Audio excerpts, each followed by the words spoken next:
communication suivante. C'est Dr Wael, les entretiens motivationnels.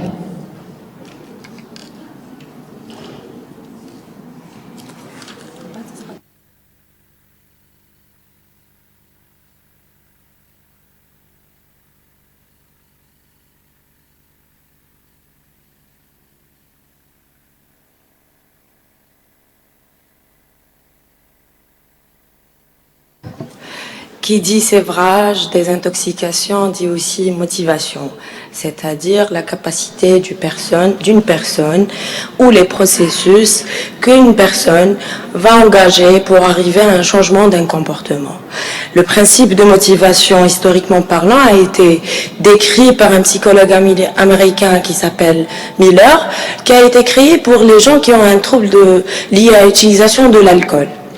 Cet entretien motivationnel ou le concept de motivation a été généralisé après dans plusieurs domaines, non seulement l'addicto, mais aussi dans le changement de comportement dans plusieurs domaines, dans l'apprentissage des enfants, les élèves ou les étudiants qui ont des difficultés d'apprentissage, dans l'éducation thérapeutique des maladies chroniques, comme par exemple les diabétiques qui n'arrivent pas à faire des règles hygiéno-diététiques, donc il faut changer un comportement alimentaire ou un comportement des habitudes de vie afin de permettre un équilibre de leur maladie, et aussi au niveau des médias et au niveau du commerce. Ça augmente aussi le taux d'achat chez les gens quand on appuie sur leur motivation pour acheter tel ou tel produit. Donc, le concept de motivation s'est élargi dans plusieurs domaines. Par contre, c'est important d'indiquer que le concept de motivation, c'est le pilier du principe de sévrage ou la cure de désintoxication. Il est non seulement le problème d'un patient, mais aussi le problème du thérapeute. En fait, la motivation ne doit pas être ordonnée, on va pas donner des ordres à un patient pour qu'il soit sévré. Il faut qu'il y ait certaines étapes pour acquérir une motivation ou pour arriver à une cure de sévrage. Donc, la motivation n'est pas le seul problème d'un patient, mais aussi c'est un souci chez les thérapeutes quand il arrive à un certain degré de résistance. Donc, on a parlé que l'utilisation des techniques de motivation est utilisée dans plusieurs domaines. La définition d'un entretien motivationnel, c'est une intervention particulière avec laquelle les praticiens peuvent engendrer un changement d'un comportement, mais qui vient de la personne elle-même, c'est-à-dire que c'est un entretien qui n'est pas de nature directive, mais de nature orientée. On oriente le patient selon les capacités et les sources qu'il a pour arriver à un certain degré de changement. Donc, les méthodes de base, plusieurs méthodes, plusieurs étapes, j'ai choisi les principales. Donc, il faut tout le temps poser des questions ouvertes, c'est-à-dire il ne faut pas poser une question directe liée au problème de l'utilisation de substances. Les questions peuvent être de nature: qu'est-ce qui ne va pas ces jours-ci? Qu'est-ce qui vous ramène à consulter? Comment passe votre vie ces jours-ci? Donc les questions d'ordre direct suscitent un petit peu de la réticence ou de la résistance de la part des patients. Autre chose, pratiquer une écoute réflexive, c'est-à-dire l'écoute est importante afin de faire une synthèse de tous les problèmes et l'analyse de tous les soucis du patient pour après reformuler les problèmes du patient. Les résumés ou la reformulation aident aussi à l'empathie, au processus de l'empathie.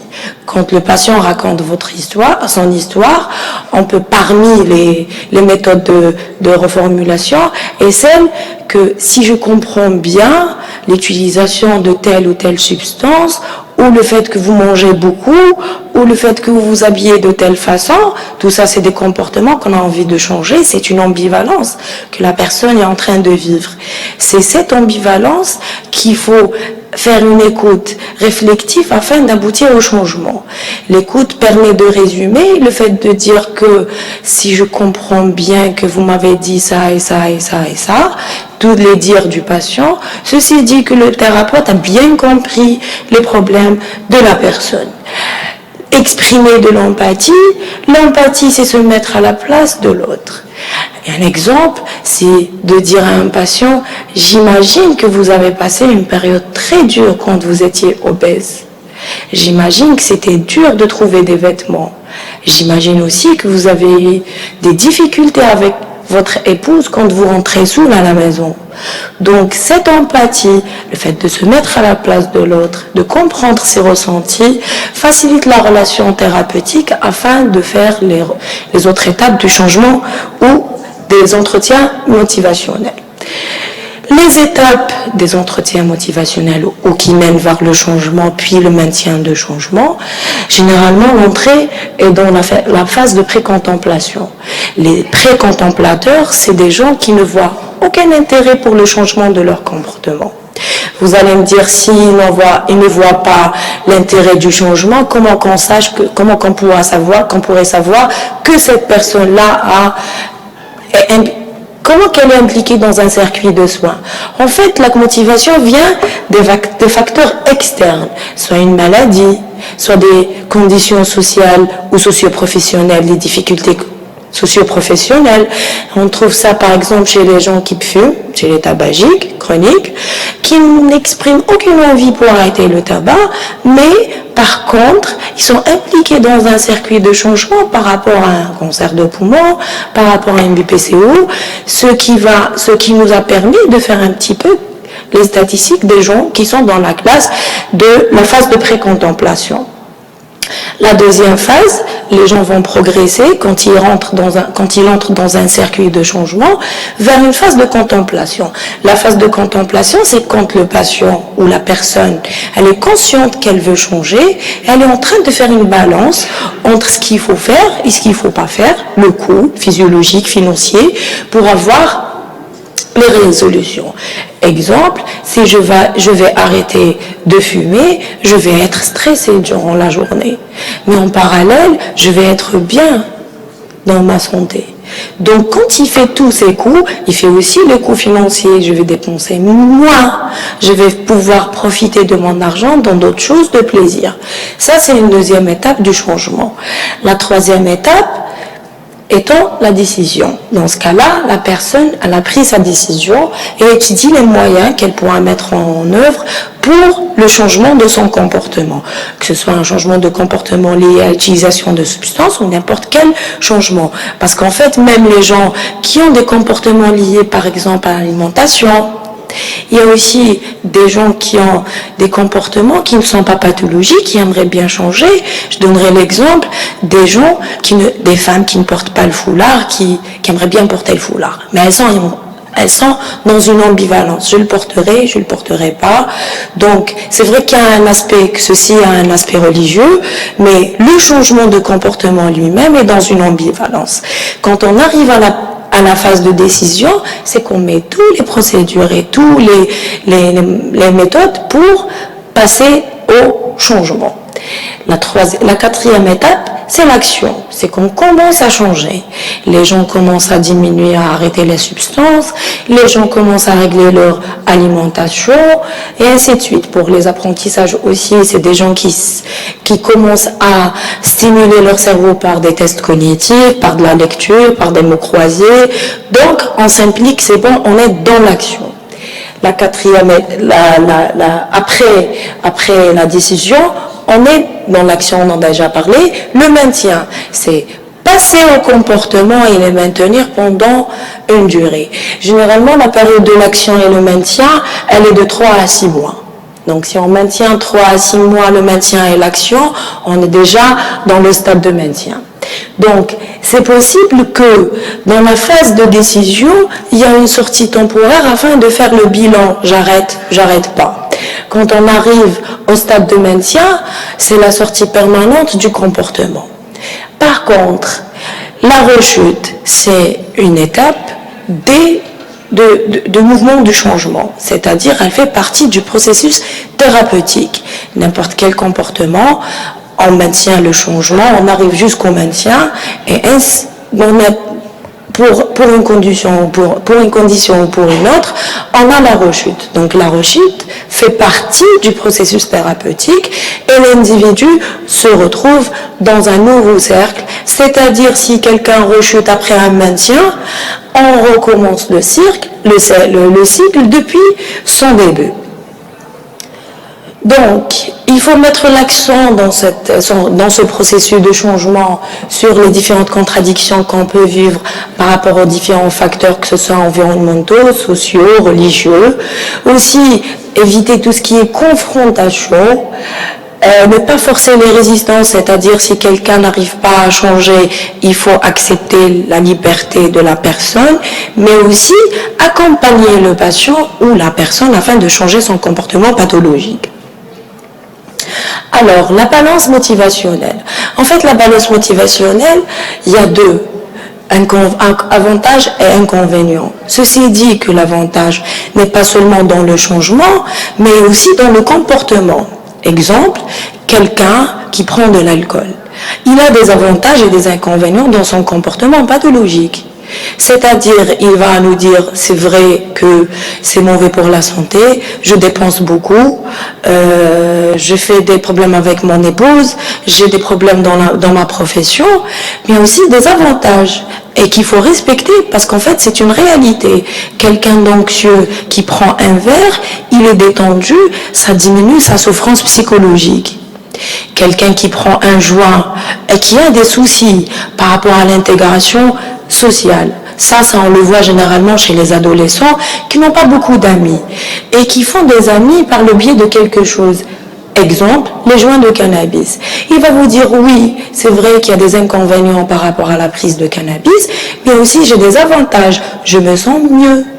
Parce que je suis phobique sociale, je n'arrive pas à m'intégrer dans une société. Ça me permet d'être détendue, mais ça me permet aussi de créer des relations dans un groupe.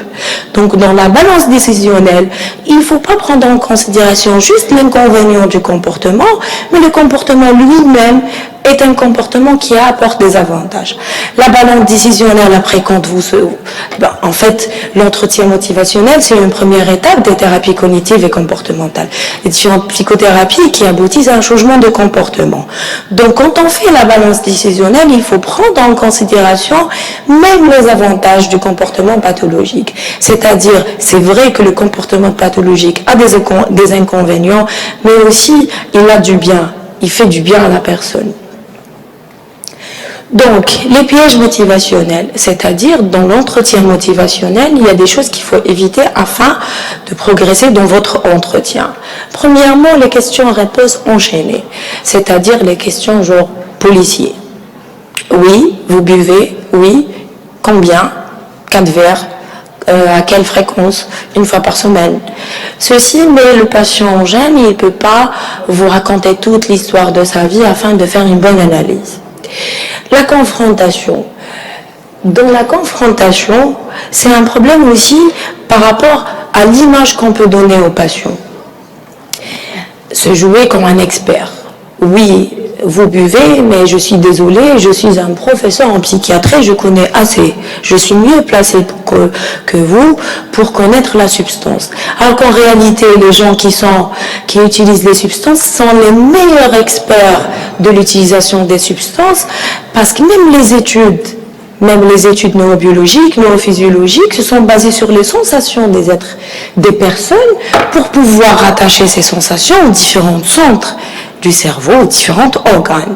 Donc, cette sensation ou cette attitude d'expert va biaiser votre relation avec la personne ou le patient, ce qui va ralentir le processus de changement. L'étiquette diagnostique. L'étiquette diagnostique, c'est quand on nomme les choses par des synonymes sociaux. Je me permets de dire, vous êtes un alcoolique. Eh bien, vous êtes devenu un clochard. Vous buvez le matin. Ça, non seulement c'est de la stigmatisation, mais aussi c'est des jugements de valeur. Quand on juge la personne, on ne pourra pas avancer dans le concept de changement. En dernier, après un entretien motivationnel, une balance de décision, viendra le jeu de rôle. Le jeu de rôle met l'accent non seulement sur le comportement problématique, mais aussi renforce tout ce qui est comportement positif de la personne. C'est vrai que la personne prend de la drogue. C'est vrai qu'une personne diabétique n'arrive pas à faire des règles hygiéno-diététiques, ou quelqu'un qui a des troubles alimentaires ou des troubles des conduites alimentaires qui mange beaucoup. Mais en parallèle, il faut prendre en considération ce qu'il a comme capacité. Dans les jeux de rôle, c'est on renforce ces capacités de la personne, on pourra activer des circuits de plaisir autres que le comportement pathologique. Et je vous remercie.